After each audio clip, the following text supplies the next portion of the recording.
ड्रामे की next episode में आप लोग देखेंगे कि साथ किस तरह से उस लड़की के चुंगल में आकर ड्रग्स के सिलसिले में अरेस्ट हो चुका है।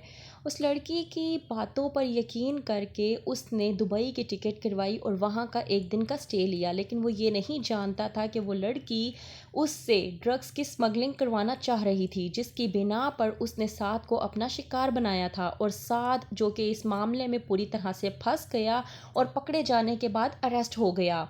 वहीं पर दूसरी तरफ सुंबुल और आसिम जाते हैं आपदा के पास और जाकर बात करने की कोशिश करते हैं। सुंबुल जाकर आपदा से कहती है कि मेरी मामा आपके पास आई थी ये बात करने के लिए कि आप आली के खिलाफ जो केस कर चुकी हैं आप उस केस को वापस ले लें। इस बात को आपदा सुनकर परेशान हो जाती है और कहती है कि नहीं, ऐसा बिल्कुल भी नहीं है। हाँ, तुम्हारी माँ आई ज़रूर थी, लेकिन वो ये कहने के लिए नहीं आई थी कि मैं आली का केस वापस ले लूँ, बल्कि उसने तो मुझसे ये कहा है कि मैं कोई ऐसा केस बनाऊँ कि जिसकी बिना पर आली सारी ज़िंदगी जेल में सड़ता रहे और तुम्हारी जान उससे छूट जाए।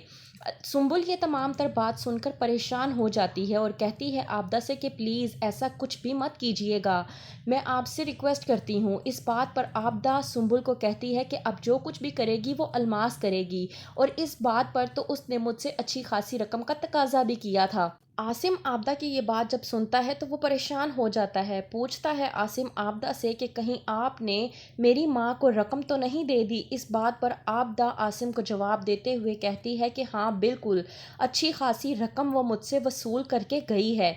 इस बात पर सुंबुल और आसिम पूरी तरह से परेशान हो जाते हैं। वहीं पर दूसरी तरफ अलमास भिड़ती है नेहा से, और नेहा इस बार खुद की इज्जत की खातिर स्टैंड लेती है और अपनी सास को खड़ी खोटी सुनाती है और खूब जवाब देती है।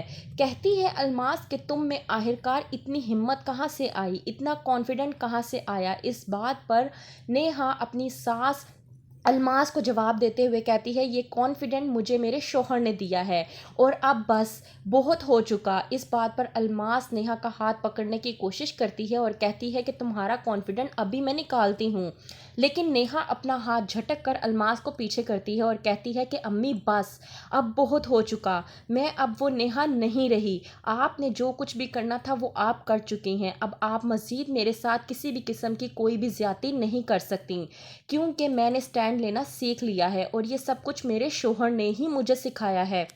वहीं पर दूसरी तरफ साद उस लड़की की बातों में आकर दुबई में एक रात के लिए स्टे कर लेता है, लेकिन वो ये नहीं जानता कि वो लड़की उसे ड्रग्स के मामले में फंसाने की पूरी तरह से कोशिश कर रही है। साद जाता है और वहाँ पर दुबई में अरेस्ट हो जाता है। वकील आता है और आकर आपदा को बताने की कोशिश करता है कि आपका बेटा कहीं दुबई तो नहीं गया था। आपदा वकील को जवाब देते हुए कहती है कि जी बिल्कुल, वो दुबई गया था। तो वकील बता देता है कि वो अरेस्ट हो चुका है। वहीं पर अलमास सबको वीडियो दिखाती है कि किस तरह से साद दुबई में अरेस्ट हो चुका है। तो क्या मिल गई है साद को उसकी करने की सज़ा, क्या होगा आगे, देखते रहिए दाव।